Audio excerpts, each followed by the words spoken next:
Progress is impossible without change, and those who cannot change their minds cannot change anything.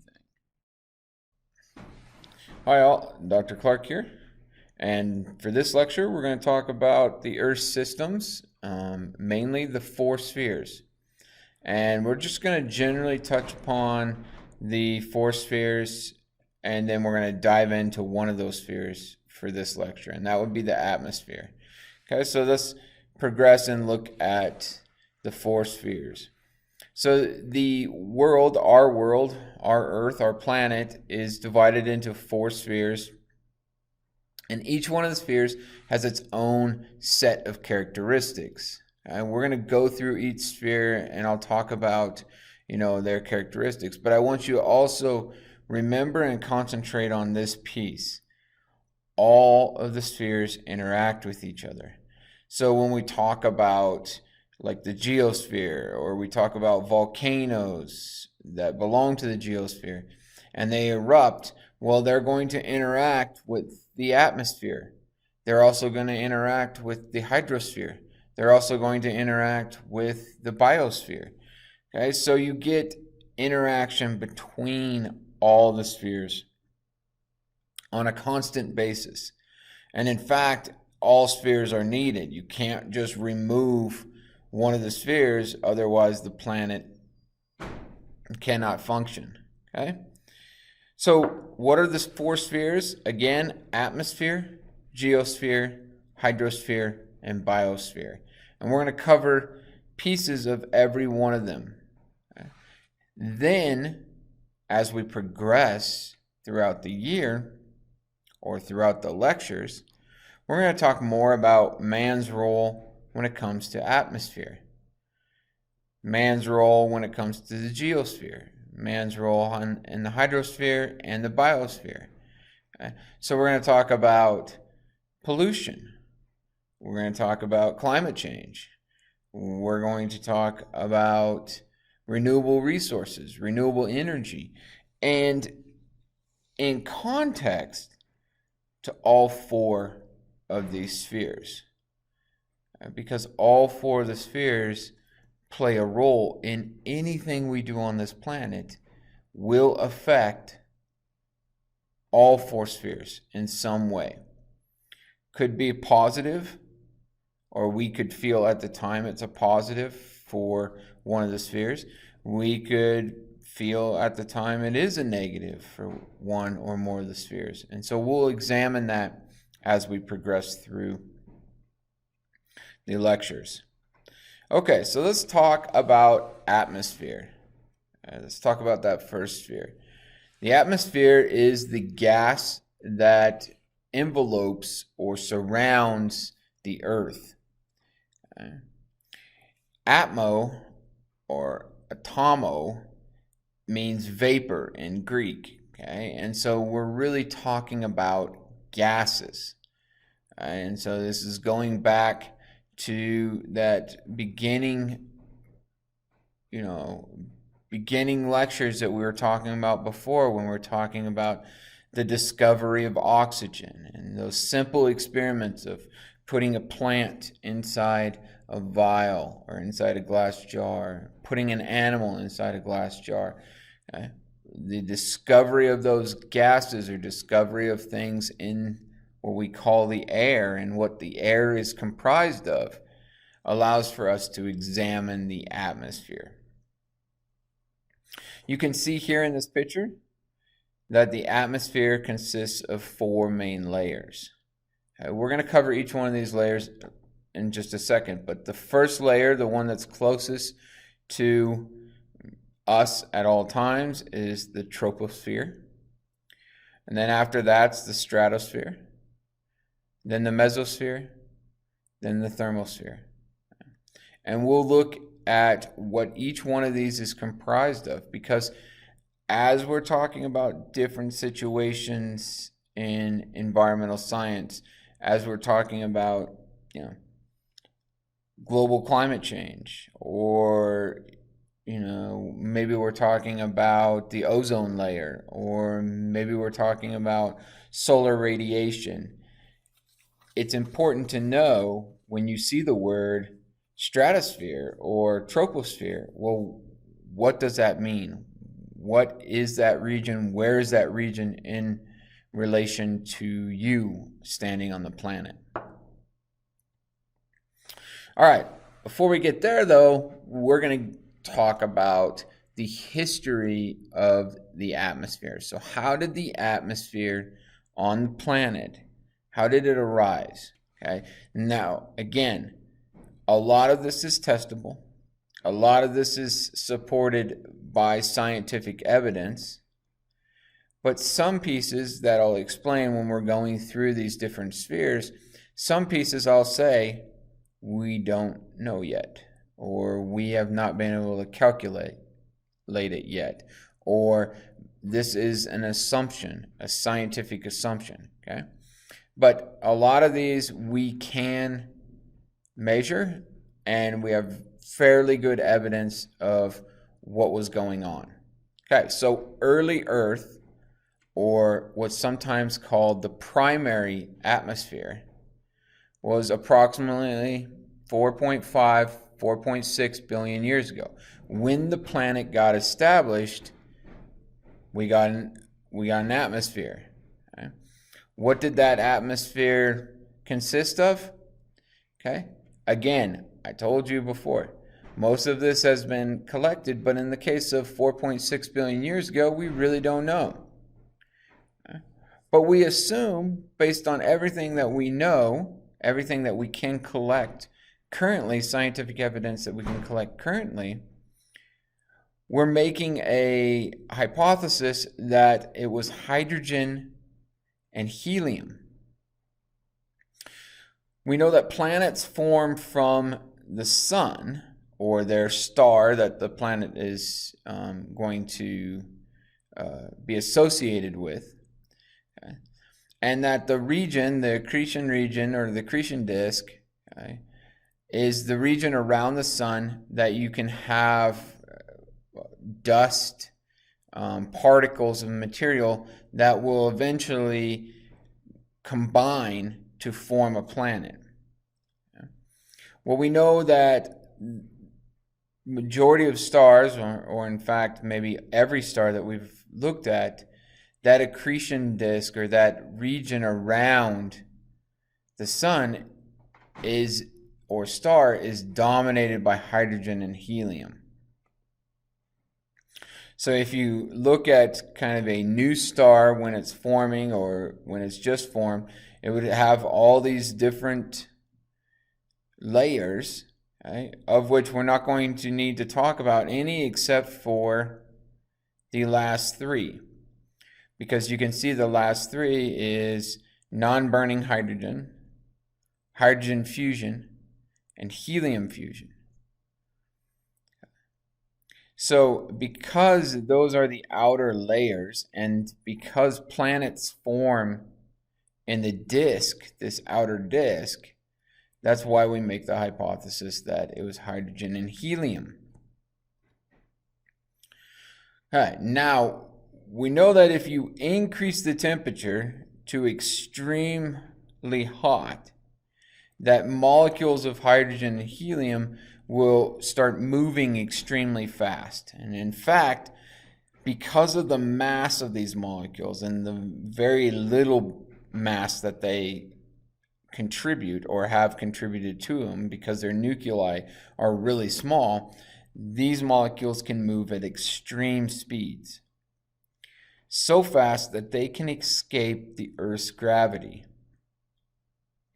So the hypothesis that currently is out there is that the Earth, the primary atmosphere, was hydrogen, helium, and then over a relatively short time, geologically speaking, that hydrogen and helium started to escape the Earth, okay, and left our planet. So now let's look at the young Earth, or what's called secondary atmosphere. So after the planet formed, that helium and hydrogen escaped the planet. So from about 4.1 to 4.5 billion years ago, that's when we had the secondary atmosphere.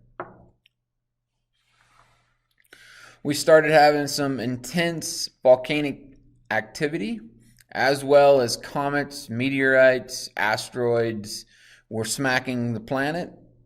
Right? And due to those impacts, either from external things that are coming outside of our atmosphere or internal things that are coming from within the planet, material started to be released. We know that volcanic activity will release steam or water vapor, and this is common. It occurs currently today. That water vapor would go into the atmosphere. It's also going to release carbon dioxide. Also goes in the atmosphere. It's also going to release ammonia. We are not completely positive on what's coming in on comets and asteroids and meteorites, etc., but we do know what's coming in today when one hits. So if a meteorite hits the planet, a lot of scientists will go to where that meteorite struck the planet, and they'll swab that meteorite and they'll look for different chemical compositions, etc. In fact, we found building blocks for proteins on meteorites, which we call amino acids. We've found them by swabbing them, etc. So we know that that material can also come from outside of our planet. Some of this material can come from outside of our planet. So asteroids, meteorites, okay, whatever, smacking the planet could bring new sources of material. Okay. The other thing that occurs is some of these things like ammonia, carbon dioxide, water, they can start being broken down as they move into the atmosphere, and we'll get to this, but UV will break bonds. UV radiation will break bonds in molecules. So maybe you have, water going into the atmosphere and being broken up. Maybe you have carbon dioxide being broken up. Maybe you have ammonia being broken up. Right? And so we are fairly confident that the Earth's atmosphere went from consisting of helium and hydrogen to nitrogen, okay, that's coming from the ammonia, methane, which is coming from carbon bound to 4 hydrogens, sulfur dioxide, okay, sulfur is coming off of the volcanoes and often will mix with carbon dioxide, carbon monoxide, so you're losing one of the oxygens, carbon dioxide, water vapor, etc. So we're fairly confident that that's what the atmosphere was 4.1, 4.2 billion years ago. Again, no life on the planet. Okay? So there's no life on the planet, and you can see here very little oxygen. Okay? Just a tiny amount of oxygen. Probably the result of splitting of molecules. So either from water vapor being broken up, carbon dioxide being broken up, or some of these other molecules being broken up, and oxygen would then form. So there was a little bit of oxygen, but not enough for organisms to live on the planet yet. So modern atmosphere, or the tertiary atmosphere, is present day, although today's atmosphere is very different than 4.1 billion years ago. Right? But its modern day atmosphere is an atmosphere that allows for life on the planet. So the real kicker with modern atmosphere is that oxygen was starting to build on the planet. So we know that, or fairly confident that the first organisms were anaerobic. which means they didn't use oxygen. Okay, we still have lots of these organisms on the planet today. And in fact, we have lots of processes on this planet that you don't need oxygen. Our body can go without oxygen and break down molecules, glucose molecules without oxygen. If you want to experience this, don't stretch or anything like that, and just, run as fast as you can for maybe 100, 200, 300 yards, no stretching whatsoever, and a majority of people will feel burning in their legs. Right? Well, that burning feel is lactic acid. And lactic acid forms when you break glucose molecules down through the process of fermentation. Fermentation doesn't need oxygen. And so what's going on is your glucose molecules, when you're breaking it down, you're going through fermentation and you're producing lactic acid. Now that burning and everything goes away once you have oxygen that gets to those muscles, once you've, get oxygen from your blood to that region that's now, that you're firing the muscles and burning up all your glycogen and glucose in those regions. Okay, now you're getting oxygen to those regions, so you don't have to do anaerobic breaking down of those glucose molecules. You can do aerobic or oxygen-related breaking down of those glucose molecules. So again, like I said, the first organisms didn't require oxygen. So they could break down molecules like amino acids, these building blocks to proteins, to obtain energy. And they gave off, not oxygen, but they would give off things like methane, carbon dioxide. So really easy, simple molecules that they were producing. But at some point in time, through mutations, and we'll come back to this, we'll talk about evolution, we'll talk about how mutations work. Some of these organisms, about 3 billion years ago, either blue-green algae or cyanobacteria or some other group of photosynthetic organisms, they started to capture photons, like we talked about before, capture them in their antenna complex, and then use that energy to convert carbon dioxide and water into carbohydrates, into glucose. Okay, so again, photosynthesis begins about 3 billion years ago. So there was about a 1.6, maybe 1.5 billion year span where there's no photosynthesis going on on the planet. Okay, again, you know that photosynthesis, the product is carbohydrates, okay, glucose mainly, and the waste product is oxygen. So once this group of organisms, these blue-green algae, cyanobacteria, started capturing photons and started producing their own food resources, they also started kicking off oxygen. And the atmosphere started to increase in oxygen so much that the stratosphere, which we'll get to these different regions, the stratosphere started to capture oxygen molecules in the form of ozone. And ozone is 3 oxygen molecules bound together. Right? Well, that 3 oxygen molecules bound together creates what we sometimes call an ozone shield. Okay? And it's called an ozone shield because it blocks UV radiation. And not all of it, but it blocks quite a bit of UV radiation.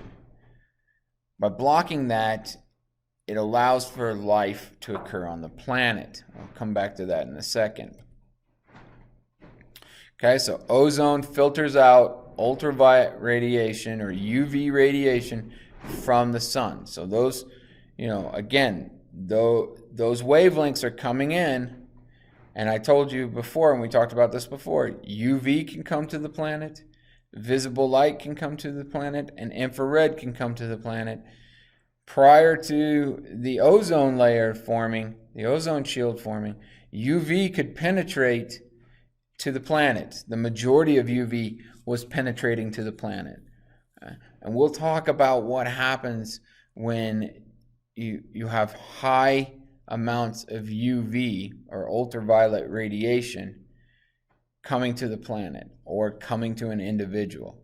Now, some of you might be, well, of course you get sunburn, but it's far worse than a sunburn. Okay, there are lots of other things that are going on with UV radiation.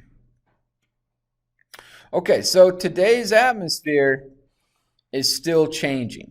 Okay, it's not stagnant at all, and like I said before, the atmosphere 4.1 billion years ago, which we call modern atmosphere because oxygen started to go into the atmosphere, it's far different than the atmosphere today. Okay? And the atmosphere a billion years from now probably will be far different than the atmosphere it is today. So the atmosphere itself changes. Now, it doesn't change drastically because we have a fairly stable planet. But small changes can implement large environmental changes. We know this because of the ozone layer and what happened in the 80s with the hole in the ozone layer.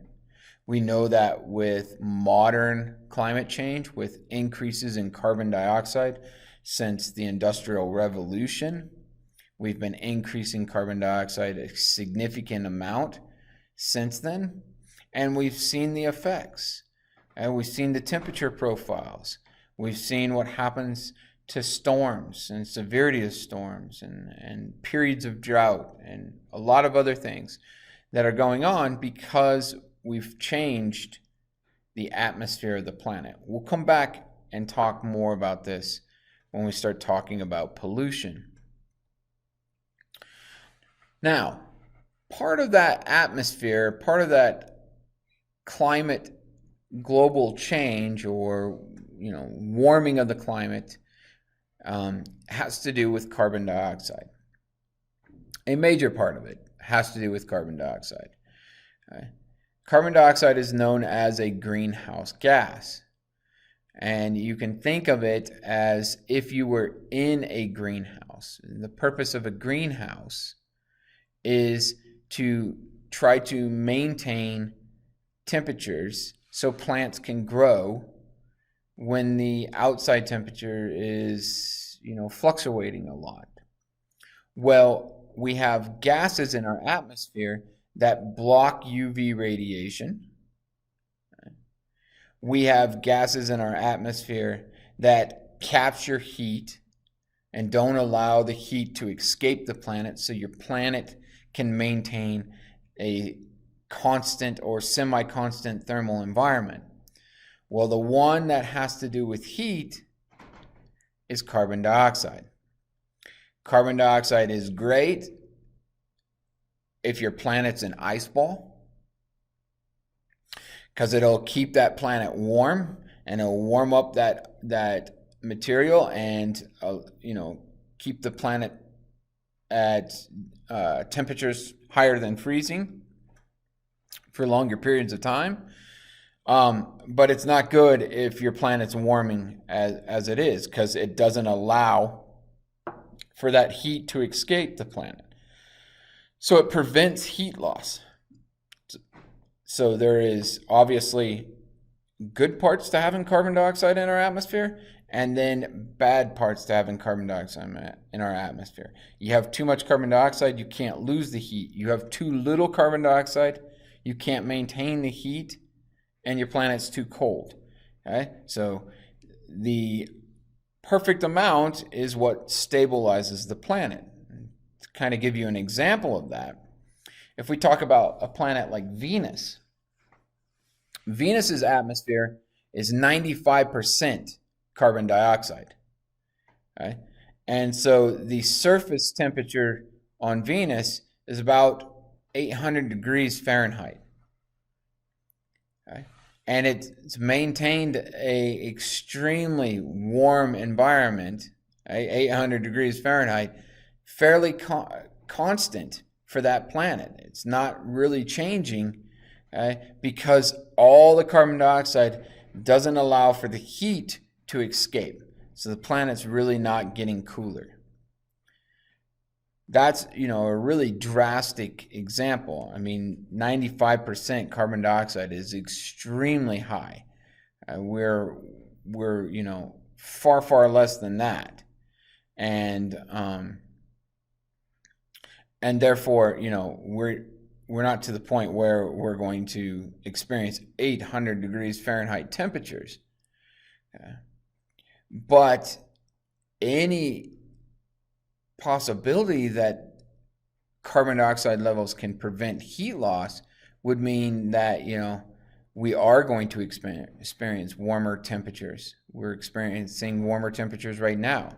And I'll show you the data when we talk about pollution. I'll show you the data since the Industrial Revolution. What have our temperatures been? What have our carbon levels been? And we can look at the trends and the correlation between the two. Okay, but we'll do that at a later date. All right, so back to the layers of the atmosphere. The troposphere, that's this layer that's closest to the terrestrial and aquatic planets, or portions of the planet. Okay, that troposphere is an average height of about 18 kilometers. That's where you're going to encounter the troposphere. And it's 99% of the total mass that is contributed to water vapor and aerosols. Okay, so this is where the water vapor is held. This is where precipitation comes from, is the troposphere. The stratosphere, it's named the stratosphere because the temperatures in that region, in the region of the stratosphere, are stratified, which means that you have different layers of temperature in the stratosphere. The reason why you have different layers of temperature is because you have different layers of the ozone layer, which means that you have different amounts of UV radiation coming in. So you get this difference in stratosphere. Now, all of these, the height at which they occur is changing, okay? And it changes.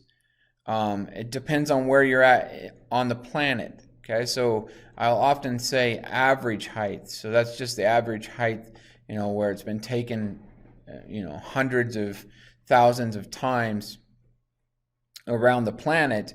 That's the average height. But that doesn't mean if you're at the equator, it's going to be 18 kilometers. It could be, less than that. It could be more than that. It just depends on where you're at on the planet. The mesosphere usually starts around 85 kilometers and goes from 85 to 100 kilometers. Okay? This is the coldest part of our atmosphere. And you can see there, minus 225 degrees Fahrenheit in the mesosphere. Okay. The thermosphere, this is the hottest part of our atmosphere. Okay. Or can be the hottest part of our atmosphere. I shouldn't say it is the hottest part of our atmosphere. It can get extreme temperatures in this region.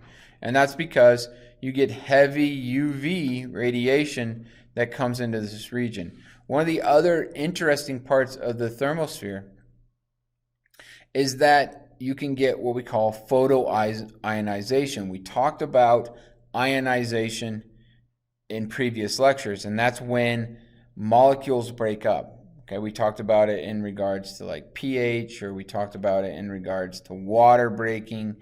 Okay, we talked about ionization and isotopes. Ionization is the result of having a charged molecule. Well, you'll get gases that penetrate the thermosphere, and then due to UV radiation, those bonds that are holding the gases together will break, and now you have atoms that have charges on them, and that's the process of photoionization.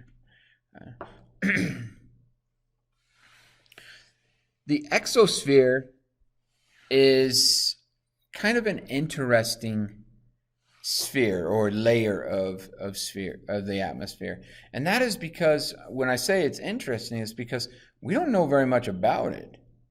There hasn't been a lot of research done on the exosphere. We know that it's the space or the area where the atmosphere, our atmosphere for our planet, interacts and merges with the interplanetary space, which we talked about a little bit before. Okay, it merges with the space outside of our planet, outside of our atmosphere. So it's the end of our atmosphere, and it's that connection or merging of interplanetary space and our atmosphere. But like I said, there's little that is known about it, and in regards to, what is the temperature profiles, what are some of the molecules going on in it, we really don't know that much about it. We're studying it, but we really don't know that much about it. Okay, so next time we're going to hit on the geosphere.